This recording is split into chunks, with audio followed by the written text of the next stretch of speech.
हिंदी व्याकरण के अध्ययन करने वाले सभी छात्रों को एक बार पुनः मेरे YouTube चैनल में वेलकम है। जैसे पिछले वर्ग में हम लोगों ने 9 सीरीज के रूप में देखा था लिंग के बारे में, तो लिंग के बारे में आप लोगों ने भली भांति समझा होगा कि लिंग जो होता है उसकी पहचान कैसे करेंगे। और आज का जो हम लोग का विषय होगा, यह विषय क्या होगा, तो यह हम लोग वचन के बारे में अध्ययन करेंगे। वचन क्या होता है, वचन के कितने भेद होते हैं, आदि आदि बातों पे हम लोग बहुत बातें करेंगे। बहुत तरह के इसमें जो जानकारियां हैं, जानकारियों को लेंगे। तो मैं आप लोगों को इस बात से अवगत कराना चाहूंगा कि यदि आप किसी प्रतियोगी परीक्षा की भी तैयारी कर रहे हैं या किसी वर्ग व्यवस्था में पढ़ रहे हैं, तो जिस वर्ग में पढ़ रहे हैं उन तमाम वर्गों के लिए, या किसी प्रतियोगी परीक्षा को कर रहे हैं, तो वैसे प्रतियोगी परीक्षा की तैयारी के दौरान यदि हिंदी आपसे जुड़ा हुआ है तो आप मेरे पूरे सीरीज को देखें, निश्चित रूप से आपको बहुत लाभ हो सकता है। और यहाँ आज हम वचन के बारे में देखेंगे। इससे पहले एक बात और आपको याद दिला दें कि आप मेरे चैनल को देख रहे हैं तो निश्चित सब्सक्राइब कर लें। तो देखिए वचन क्या है, वचन के बारे में हम समझेंगे कि वचन क्या होता है। तो वचन जो होता है, वचन 2 अर्थों में प्रयोग किया जाता है। वचन जो होता है यह 2 अर्थों में प्रयोग किया जाता है। यह 2 अर्थ कौन कौन से होते हैं, तो ऐसे वचन का शाब्दिक अर्थ होता है संख्यावाचन। वचन का अगर हम शाब्दिक अर्थ देखें तो इसका अर्थ क्या हो जाता है, संख्यावाचन, यानी संख्या का वाचन करना वचन कहलाता है, अर्थात संख्यावाचन को वचन कहते हैं। और ऐसे वचन एक दूसरे शब्द में हम प्रयोग करते हैं। जैसे मान के चलिए कि मैंने आपको वचन दिया, मैंने आपको वचन दिया, यानी वचन देने का मतलब क्या कि अगर मैंने कुछ कहा, आपने मुझे वचन दिया कि आप मेरे चैनल को देखेंगे। मैंने आपको वचन दिया कि मैं आपको अपने चैनल के माध्यम से अच्छी जानकारियां देने का प्रयास करूंगा। तो यहाँ कहने की जो बातें आता है ये आपके वचन में ही आते हैं। तो यहाँ वचन का 2 अर्थों में हम प्रयोग कर सकते हैं। और वचन का जब 2 अर्थों में प्रयोग कर सकते हैं तो सबसे पहले हम यहाँ वचन देने की जो बात आता है, यानी कहने के सेंस में होता है, उसका जिक्र नहीं होगा। यहाँ हम लोग जिक्र करेंगे। यहाँ वचन किसे कहते हैं, तो वचन किसे कहते हैं अगर इसका जिक्र करते हैं तो संज्ञा और सर्वनाम जो होते हैं, यानी संज्ञा के जिस रूप में किसी भी व्यक्ति के बारे में या किसी व्यक्ति वस्तु, यहाँ इसकी परिभाषा अगर लिखना हो तो परिभाषा में हम क्या लिखेंगे वचन के बारे में, संज्ञा के जिस रूप में, यानी किसी भी रूप में, जिस रूप का मतलब क्या हुआ कि किसी भी रूप में या किसी भी रूप से किसी व्यक्ति के बारे में, जिस रूप से किसी व्यक्ति वस्तु, व्यक्ति तो समझते हैं आप, संज्ञा पहले भी पढ़ चुके हैं तो उसकी परिभाषा भी समझ रहे हैं। तो किसी व्यक्ति वस्तु के एक से अधिक होने, किसी व्यक्ति वस्तु के एक होने या एक से अधिक होने,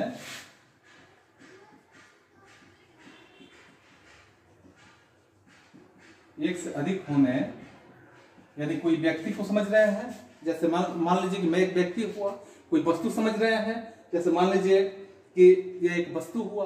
तो ऐसे किसी एक व्यक्ति या वस्तु के बारे में या एक से अधिक होने का पता चलता है, एक से अधिक होने का पता चले, या एक वस्तु व्यक्ति के बारे में पता चले, अधिक होने का पता चलता है या पता चले, उसे वचन कहते हैं। इसे वचन कहते हैं। बहुत मुश्किल नहीं है, बहुत आसान है। इतना आसान है जितना आप उम्मीद नहीं किए होंगे, उससे भी आसान है। किसी भी व्यक्ति वस्तु के बारे में यदि हम अध्ययन करते हैं और व्यक्ति वस्तु में अध्ययन करने के दौरान यह पता चलता है कि व्यक्ति एक है या वस्तु एक है, व्यक्ति अनेक है या वस्तु अनेक है, तो उससे हम क्या कहते हैं कि जहां यह एक और अनेक का जहां भाव बोध होता है, वैसे उसी स्थिति को हम क्या कहते हैं, वचन कहते हैं। तो यहां दिक्कत नहीं होना चाहिए। फिर आप दूसरे परिभाषा के रूप में समझ सकते हैं कि संज्ञा के जिस रूप के बारे में अगर हम देखते हैं तो संज्ञा के जिस रूप से यहाँ संख्या का बोध होता है उसे हम वचन कहते हैं। संज्ञा के जिस रूप से यहाँ संख्या जो होता है कि अगर हम संज्ञा के जिस रूप से संख्या का बोध का बात आता है उसे हम क्या कहते हैं, वचन कहते हैं। पुनः आप देखेंगे दूसरे सेंस में इसको हम कह सकते हैं कि संज्ञा हो, सर्वनाम हो। संज्ञा और सर्वनाम की परिभाषा तो पहले पढ़ चुके हैं। तो संज्ञा हो, सर्वनाम हो, विशेषण हो और क्रिया विशेषण। संज्ञा हो चाहे सर्वनाम हो, विशेषण हो चाहे क्रिया विशेषण हो, तो जिस रूप से हमें संख्या का पता चलता है वह संज्ञा के रूप से पता चले, सर्वनाम के रूप से पता चले, विशेषण के रूप से पता चले या क्रिया विशेषण के रूप से पता चले, वह चाहे जिस रूप से भी पता चलता हो उसको हम क्या कहते हैं? वचन कहते हैं। दिक्कत नहीं होनी चाहिए। या हम इसको उदाहरण के रूप में ले सकते हैं, जैसे देखेंगे कि लड़की खेलती है, लड़की खेलती है, तो लड़की खेलती है इससे पता चलता है कि एक लड़की खेलती है। और पुनः हम कहते हैं कि लड़कियां खेलती है, तो लड़कियां खेलती है इसका मतलब क्या है कि वहां अनेक लड़कियां खेल रही है। तो जहां एक का बोध होता है तो लड़की खेलती है, और लड़कियां खेलती है अर्थात अनेक लड़कियां खेलती है। तो शब्द जो होता है, शब्द के जिस रूप से एक या एक से अधिक होने का जहां बोध होता है, या जिस रूप से हम कहते हैं उसे हिंदी में या हिंदी व्याकरण के रूप में उसे क्या कहते हैं? वचन कहते हैं। या हम ऐसे भी और भी कह सकते हैं कि जहां पे आप देखेंगे कि संज्ञा, सर्वनाम, विशेषण और क्रिया विशेषण के या क्रिया के जिस रूप से संख्या का बोध होता है, संज्ञा से, सर्वनाम से, विशेषण से, क्रिया से, यानी जिस रूप से भी संख्या का बोध हो जाता है, एक हो, दो हो, 10 हो, अनेक हो, तो संख्या का जहां बोध हो जाता है उस संख्या को क्या कहते हैं? वचन कहते हैं।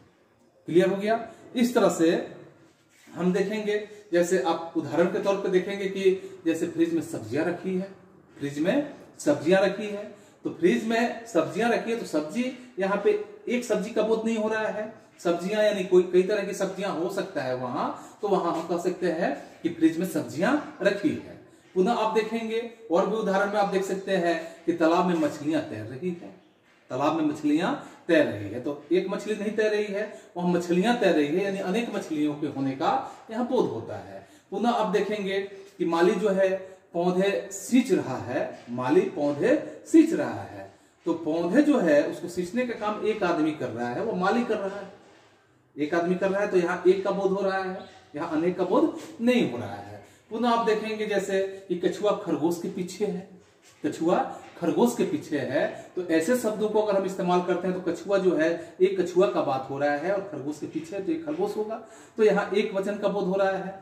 तो आप यहाँ पे वचन के अलग अलग रूप में देखेंगे कि यहाँ जो अलग अलग प्रकार से हम देखें कि जहां एक का बोध हुआ, जहां अनेक का बोध हुआ, अलग अलग रूपों में इसको हम समझ सकते हैं। पुनः आप यहाँ पाएंगे कि वचन जो होते हैं, इस तरह से वचन के दो भेद होते हैं, यानी वचन जो होते हैं, वचन के कितने भेद होते हैं? तो इसके दो भेद होते हैं।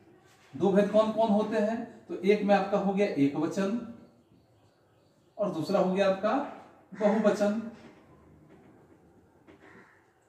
बस याद रखिएगा, वचन के दो भेद होते हैं, एक होता है एक वचन और दूसरा होता है बहुवचन। तो एक वचन में आप समझ रहे हैं, जैसे मैंने कई उदाहरण आपको दर्शाया कि एक वचन किसे कहते हैं और बहुवचन क्या हो गए।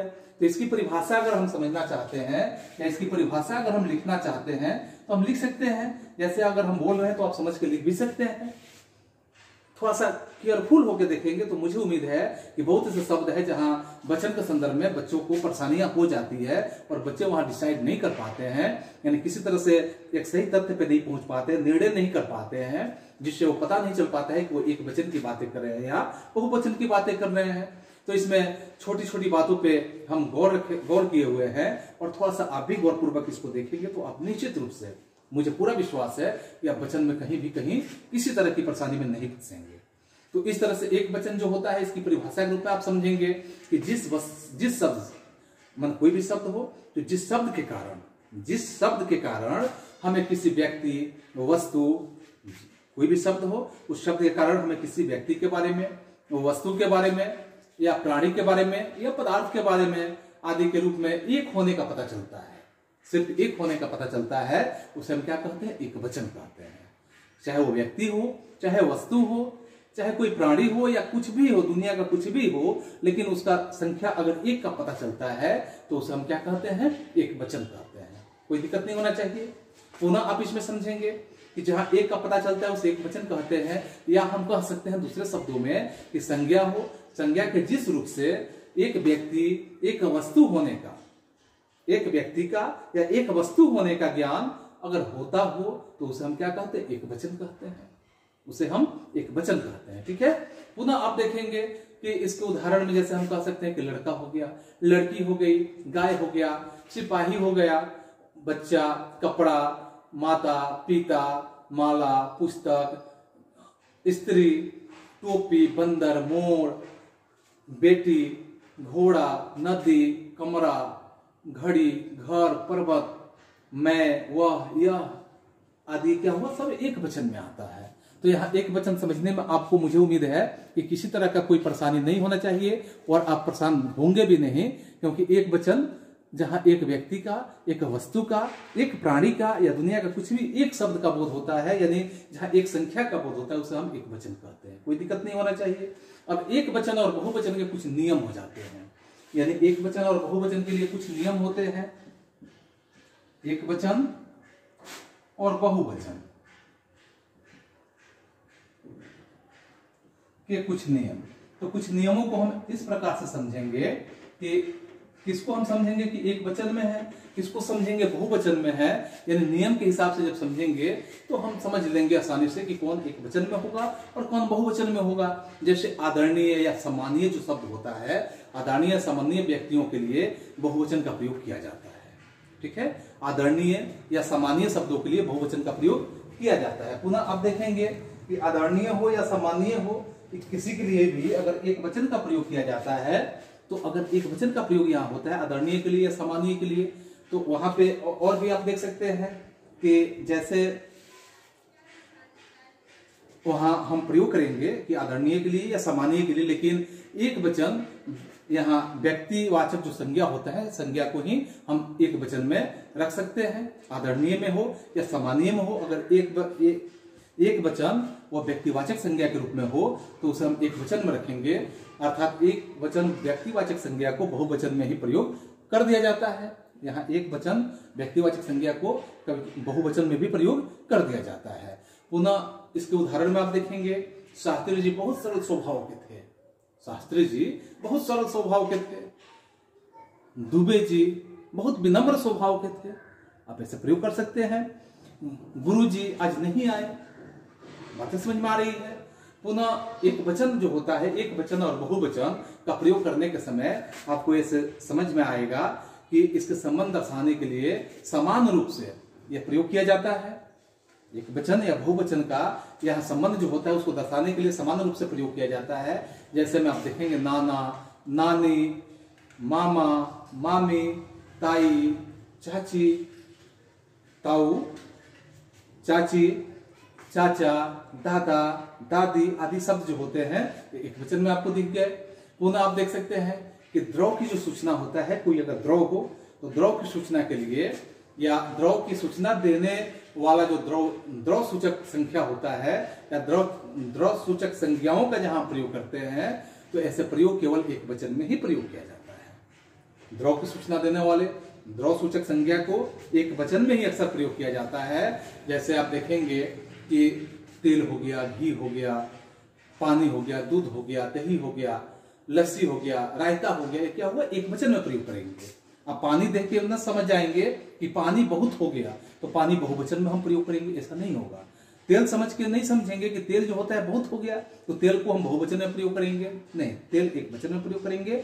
पानी एक वचन में होता है, इसलिए मैंने आपको पहले भी बताया कि आप यहाँ कुछ बातों को निश्चिंत होकर समझेंगे तो आप बेहतर ढंग से इसको समझ पाएंगे, क्योंकि आपका तेल जो हुआ एक वचन हुआ, पानी एक वचन हुआ, घी जो हुआ एक वचन हुआ, दूध एक वचन में आएगा, उसी तरह से दही भी एक वचन होगा, लस्सी भी एक वचन होगा, रायता जो होता है एक वचन होगा। तो ये सब एक वचन में प्रयोग किया जाता है। ठीक है, पुनः आप देखेंगे कि वचन के कुछ, इसलिए मैंने नियम पे ध्यान दिया कि आप नियम को ध्यान पूर्वक देखेंगे तो आपको बहुत आसान हो जाएगा, इतना आसान कि आप गलतियां ऐसी नहीं कर पाएंगे।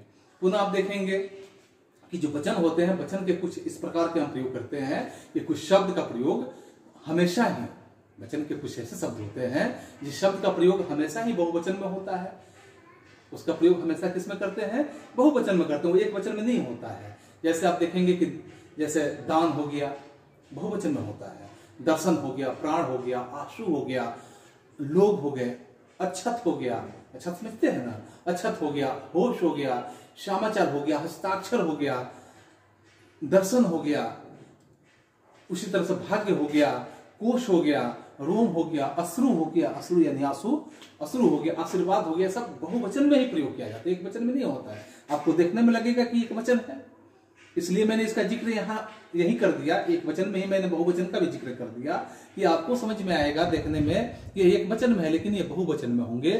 क्योंकि जैसे आप कहेंगे कि दर्शन, तो देवी के दर्शन हो गया नहीं, देवी के दर्शन हो गए यानी कि ये बहुवचन में प्रयोग करेंगे।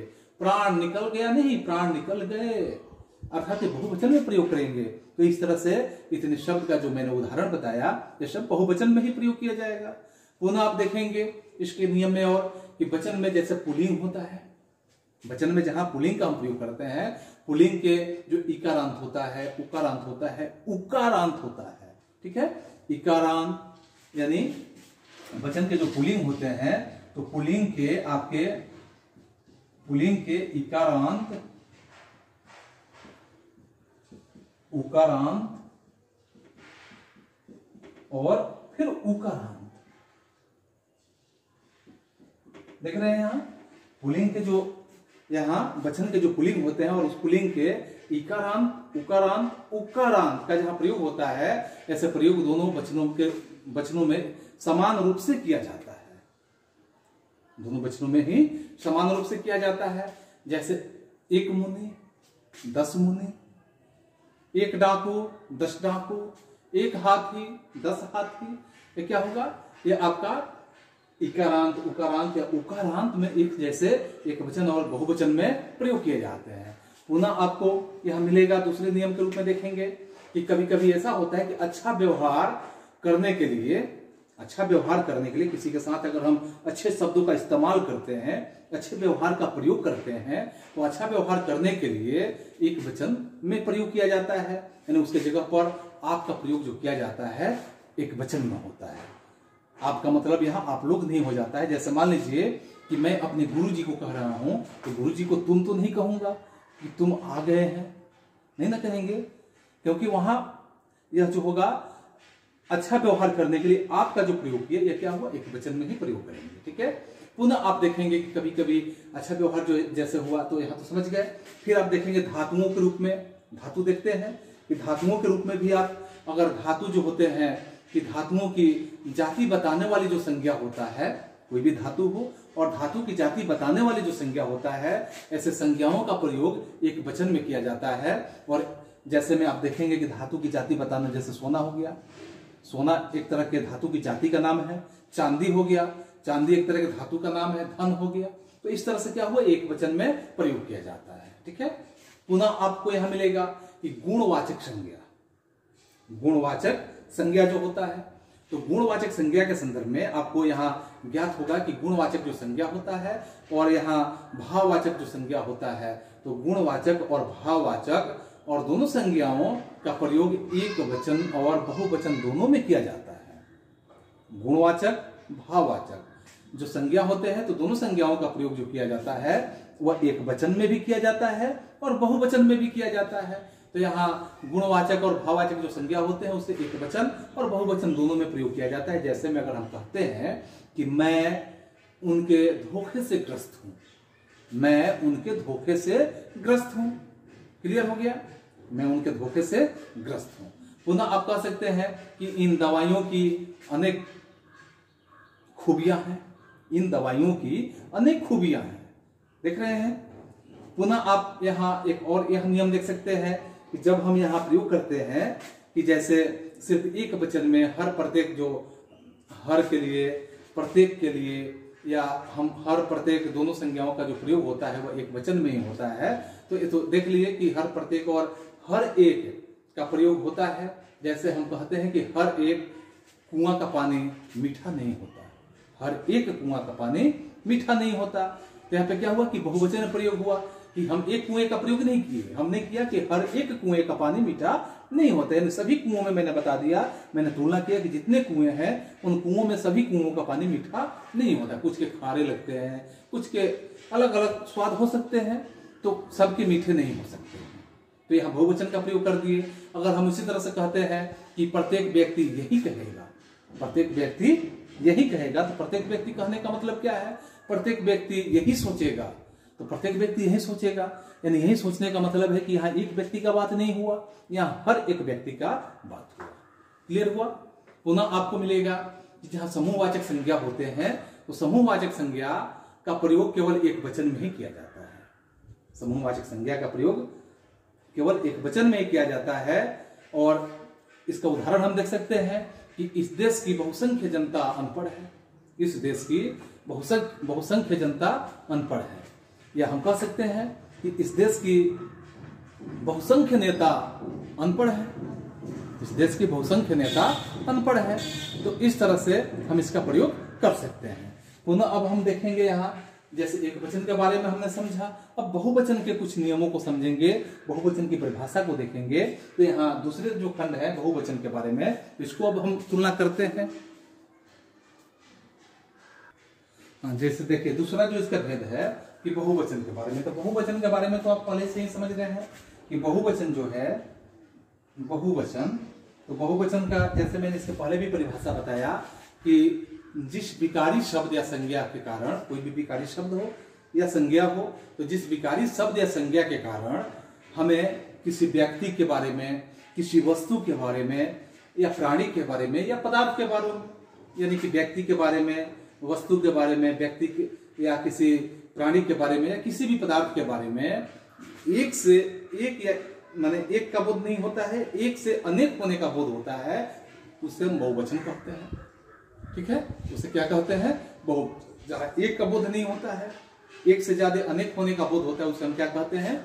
बहुवचन कहते हैं। जैसे में अगर हम कहते हैं कि लड़के हैं, गायें, कपड़े, टोपियां, मलाएं, मताएं, पुस्तकें, बहुएं, बधुएं, गुरुजनों, रोटियां, पेंसिलें, स्त्रियां, बेटे, बेटियां, केले, गमले, चूहे, तोते, घोड़े, घरों, पर्वतों आदि जो हम प्रयोग कर रहे हैं यहाँ, ये सब क्या है कि बहुवचन है। यहाँ बहुवचन का प्रयोग किया गया। पुनः एक वचन और बहुवचन के कुछ नियम जो है, जैसे मैंने एक वचन और बहुवचन के कुछ नियम को यहाँ एक वचन में दर्शाया, वैसा ही हम बहुवचन में भी देखेंगे कि एक वचन और बहुवचन के कुछ ऐसे नियम है जिसके माध्यम से हम समझ सकते हैं कि कौन शब्द एक वचन में है और कौन शब्द बहुवचन में है।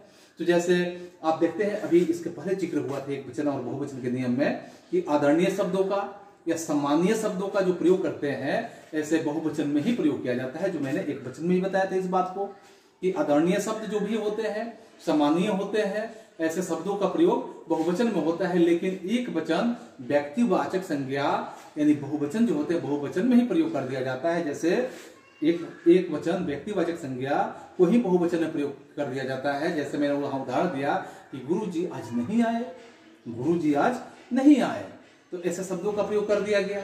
पुनः आप देखेंगे कि एक वचन और बहुवचन का जो प्रयोग होता है, तो एक वचन और बहुवचन का जो संबंध होता है, ऐसे संबंधों के बारे में आपको यह मिलेगा कि एक वचन या बहुवचन का संबंध दर्शाने के लिए, जो भी एक वचन होता है, बहुवचन होता है, वैसे संबंधों को दर्शाने के लिए यहाँ समान रूप से यह प्रयोग किया जाता है। जैसे में नाना, नानी, मामा, मामी, चाचा, चाची, दादा, दादी आदि का प्रयोग जो किया गया।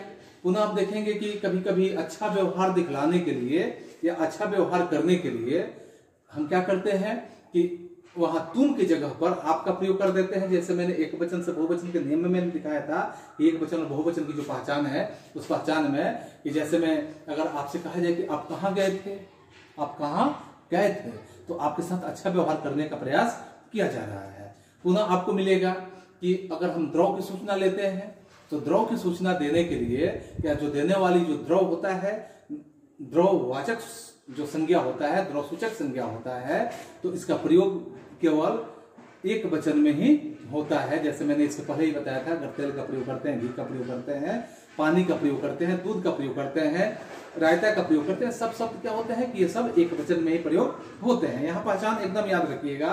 पुनः आपको मिलेगा कि वचन के जैसे कुछ दर्शन हो गए कि जहां दर्शन का प्रयोग किया जाता है, जैसे मैंने इसके पहले ही बताया था कि जहां दर्शन का प्रयोग किए जाते हैं, तो दर्शन के संदर्भ में जैसे दर्शन में आंसू हो गया, लोभ हो गया, अक्षत हो गया, होश हो गया, समाचार हो गया, हस्ताक्षर हो गया, सब क्या होता है कि बहुवचन में प्रयोग किए जाते हैं, जो इसके पहले भी मैंने इसका जिक्र किया था। पुनः आपको मिलेगा कि कभी कभी कुछ लोग ऐसे होते हैं कि बड़प्पन दिखाने के लिए वो क्या करते हैं, और वह जैसे वह की जगह वह, मैं, और वह की जगह वे का प्रयोग कर देते हैं, मैं की जगह हम का प्रयोग कर देते हैं। लेकिन ये क्या होता है कि दिखाने के लिए जो प्रयोग किया जाता है, तो इस तरह से जैसे आप देखेंगे कि वह गुरुजी, जब गुरुजी घर आए तो वे बहुत खुश थे, जब गुरुजी घर आए तो वे बहुत खुश थे।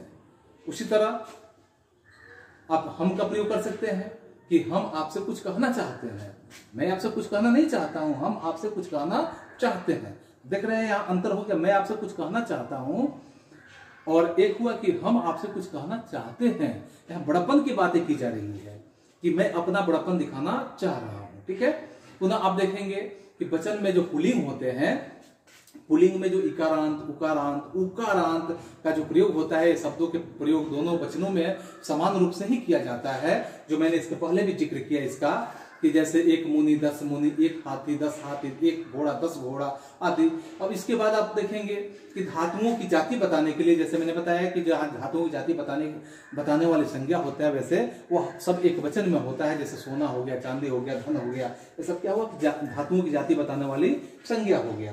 पुनः आपको यहाँ मिलेगा कि धातुओं की जाति बताने वाली संज्ञा एक वचन में अक्सर होता है। तो पुनः इसके बाद आपको यहाँ मिलेगा कि अगर धातुओं की जाति बताने वाली संज्ञा होता है, अगर ये एक वचन में है, तो इसके बाद और भी आप कई जिक्र देख सकते हैं। और इस जिक्रों में आपको और भी यहाँ ये हो सकता है कि इस जिक्र में आप यहाँ देख सकते हैं कि कई प्रकार के, जैसे अगर हम प्रयोग करते हैं कि ज्यादा समूह की अगर बात की जाती है, तो ज्यादा समूह का बोध कराने के लिए जहां ऐसे समूह होते हैं, वो समूह हमेशा क्या होता है कि बहुवचन में प्रयोग किया जाता है। और ऐसे बहुवचन में प्रयोग किया जाता है। जैसे अगर हम कहते हैं कि विद्यार्थियों की बहुत सी टोलियां गई है, विद्यार्थियों की बहुत सी टोलियां गई है। पुनः आप देखेंगे एक से ज्यादा अगर अव्यय का बोध कराना होता है, तो एक से ज्यादा अव्यय के बोध कराने के लिए भी यहाँ ऐसे प्रयोग जो होता है बहुवचन में होता है। जैसे में अगर हम बात करते हैं कि राधा के दांत चमक रहे थे, राधा के दांत चमक रहे थे, तो राधा के दांत चमक रहे थे का मतलब क्या है कि वहां दांत तो एक है नहीं, दांत बहुत है। तो यहाँ एक से अधिक का बोध हो रहा है, बहुवचन के रूप में प्रयोग हो रहा है कि राधा के दांत चमक रहे थे। अगर वही कहे तो राधा के एक दांत चमक रहे थे, तो एक वचन का बोध हो जाता है। राधा के दांत चमक रहे थे, इसका मतलब कि उसके पूरे दांत चमक रहे थे, यानी बहुवचन में ये प्रयोग किया जाएगा। ठीक है, पुनः आपको मिलेगा यहाँ कि यहाँ करण कारक जो होता है, करण कारक के शब्द जैसे झाड़ा हो गया, गर्मी हो गया, भूख हो गया, प्यास हो गया आदि को बहुवचन में ही प्रयोग किया जाता है। जैसे अगर कहा जाए बेचारा बंदर जाड़े से ठिठुर रहा है, बेचारे बंदर जाड़े से ठिठुर रहा है। देख रहे हैं ना, जाड़ से नहीं ठिठुर है, जाड़े से ठिठुर रहा है। तो यहाँ बहुवचन में प्रयोग किया गया। पुनः आप देखेंगे कभी कभी कुछ ऐसे होता है कि कभी कभी कुछ एक वचन संज्ञा जो होते हैं बहुवचन में प्रयोग किया जाता है। जैसे में अगर कहा जाए कि छात्रगण बहुत ज्यादा व्यस्त होते हैं, छात्रगण बहुत ज्यादा व्यस्त होते हैं और मजदूर लोग काम कर रहे हैं, तो ऐसे शब्दों का जो हम प्रयोग करते हैं, ऐसे शब्दों के प्रयोग में हम समझ सकते हैं कि एक वचन और बहुवचन का अंतर आप आसानी से कर लेंगे। और खासकर आप मेरे प्रत्येक सीरीज को ध्यानपूर्वक देखते रहें। मुझे पूरा उम्मीद है, पूरा विश्वास है कि आपका हिंदी ग्रामर ही, हिंदी व्याकरण ही मजबूत नहीं होगा या सिर्फ स्ट्रांग ही नहीं होगा, बल्कि आप इतने योग्य जरूर बन जाएंगे जो आप अपने मन के अंदर विचार रखे हुए हैं। आप मेहनत करते रहें, बेहतर ढंग से समझते रहें। आपके लिए जो भी सीरीज की जरूरत है आप मेरे कमेंट बॉक्स में जरूर लिखें, और जिस तरह की परेशानियां हो रही है उस परेशानियों को आप निश्चित रूप से बताएं कि मेरे पढ़ाने के जो तरीके हैं क्या आपको पसंद आ रहा है, नहीं आ रहा है। अगर किस तरह से आपको पसंद नहीं आ रहा है तो वैसे बातों को आप निश्चित रूप से लिखेंगे। और आज के लिए बस इतना ही, फिर हम मिलेंगे अगले क्लास में अगले सीरीज के साथ। तब तक के लिए आप सभी को एक बार पुनः धन्यवाद।